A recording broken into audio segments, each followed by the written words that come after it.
5 sujets, 5 minutes, voici le programme de ce numéro. Lancement pour Modilac de son lait végétal infantile en GMS. L'alimentation féline de luxe Purina passera-t-elle au Michelin avec Gourmet Révélation? Inclusion et égalité, le champ de bataille pour le céréalier Kellogg's. Passage aux piles recyclées avec Energizer.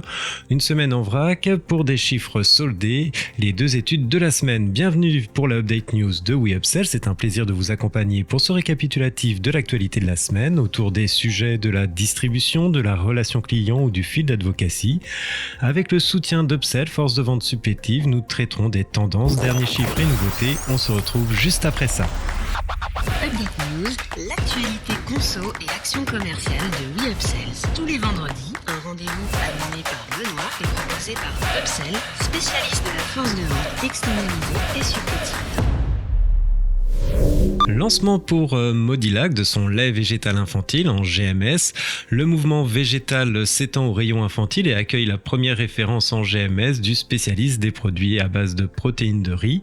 Depuis 1984, le laboratoire s'active pour répondre aux besoins des bébés. La gamme sort des circuits de l'officine et du e-commerce spécialisé afin de faciliter l'accès aux parents.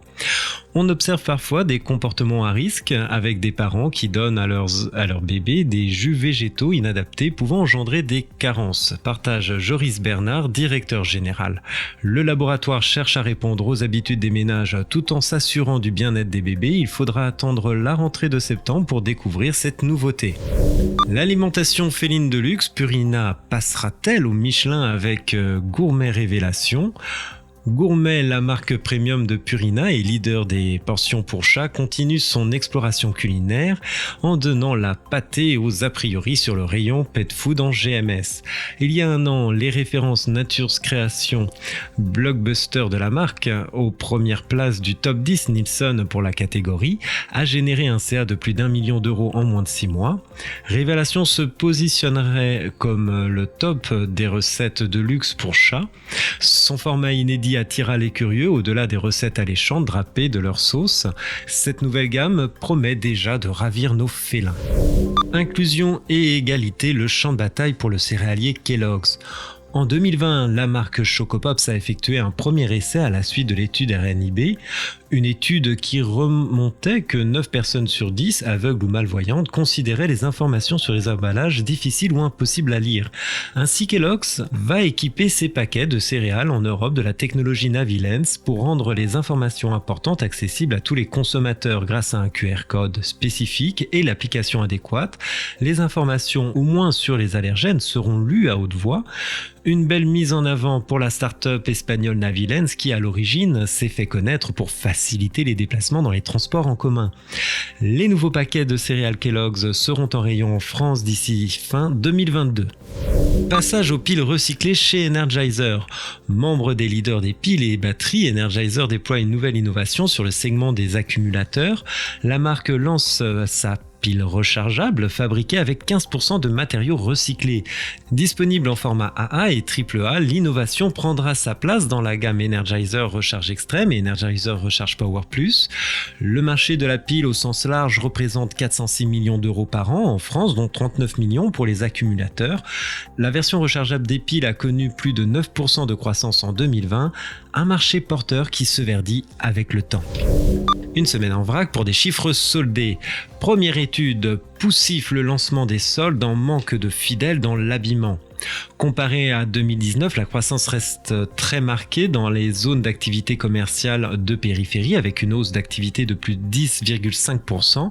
À l'inverse, les commerces de centre-ville et des centres commerciaux de centre-ville souffrent d'une baisse d'activité avec une chute respectivement de moins 3,7% et de moins 11,4% comparé à 2019. Dans ce contexte, le premier jour des soldes s'est avéré décevant avec une décroissance de 17,8% de l'activité par rapport au premier jour des soldes 2019 et une croissance seulement de 7,6% par rapport au premier jour des soldes 2020, qui avait démarré beaucoup plus tard.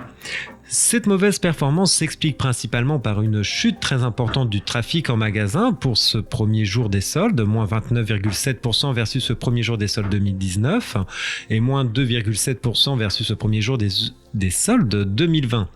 Avec des ventes 2021 inférieures de 27% à celles de 2019 depuis le début de l'année, les enseignes de l'habillement ne sont pas encore sauvées. C'est pourquoi il est tellement essentiel pour les commerçants de réussir la période des soldes qui vient de s'ouvrir, conclut Johan Pétiot. Mettre en vrac les grandes marques, qu'en pensent les consommateurs? Pour cette deuxième étude, une étude réalisée par Action Plus analyse la perception des consommateurs sur le projet pilote Tout pour le vrac mené par l'ILEC. Une bulle de test qui a offert aux consommateurs d'accéder à 12 grandes marques proposant 25 références en service vrac. L'essai a été lancé en janvier dernier au sein de 4 magasins de proximité. L'objectif est de démocratiser, au-delà du circuit spécialisé, le vrac et de contribuer à plus grande échelle à un mode de consommation durable comme attendu par les consommateurs. ILEC et Citeo ont donc mentionné Action Plus pour réaliser cette étude sur les 4 premiers mois. Ainsi, 8 clients sur 10 des magasins concernés avaient déjà acheté du vrac et confirment leur intérêt d'accéder aussi à des grandes marques. Malgré une visibilité trop discrète, 75% des personnes interrogées considèrent la présence des marques comme un gage de qualité qui inspire confiance. 87% considèrent que les produits de marque en vrac sont identiques à ceux vendus préemballés. Le vrac est profitable à l'image de l'enseigne, dont il tend à fidéliser davantage les clients. Un tiers y voit un motif certain d'y venir plus souvent. L'enquête fait ressortir une forte approbation sous les aspects de modernité, proximité et écologie. Pouvoir choisir la dose appropriée d'un produit adapté aux besoins et ainsi maîtriser leur budget, la motivation première parmi les consommateurs. Cette possibilité d'ajuster le budget ressort également une perception positive des prix en vrac qui renforce l'attractivité du concept. En conclusion, et comme l'observe un consommateur, le vrac permet à des personnes d'acheter sans que cela coûte trop cher. Merci de votre écoute, nous nous retrouvons la semaine prochaine. En attendant, abonnez-vous à la chaîne et au podcast WeUpsells pour ne manquer aucune actualité. Enfin, n'hésitez pas à commenter et réagir sur les sujets. Les équipes d'Upsell et moi-même, nous vous souhaitons d'excellents moments à tous.